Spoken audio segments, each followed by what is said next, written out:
Fajrian Zulman, 22 tahun, yang bekerja sebagai pelatih futsal nekat melakukan aksi pencabulan terhadap dua remaja pria yang merupakan muridnya. Tersangka Fajrian yang merupakan pelatih futsal korban mengakui perbuatannya. Fajrian mengatakan bahwa ia mengirimkan pesan kepada salah satu korban untuk melakukan aksi tersebut.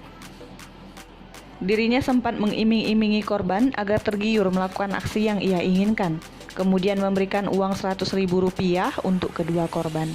Dikatakan Fajrian bahwa aksi pencabulan terhadap dua orang pria remaja tersebut dilakukannya setelah latihan futsal di daerah Pelaju.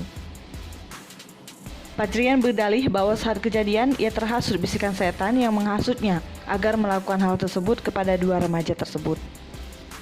Sebelumnya diberitakan aksi bejat tersebut dilakukan tersangka di TPU Telaga Swida di Jalan KH Azhari, Kelurahan 14 Ulu, Kecamatan Seberang Ulu 2 Palembang, Jumat 14 Januari 2022 lalu, sekitar pukul 12.00 waktu Indonesia Barat.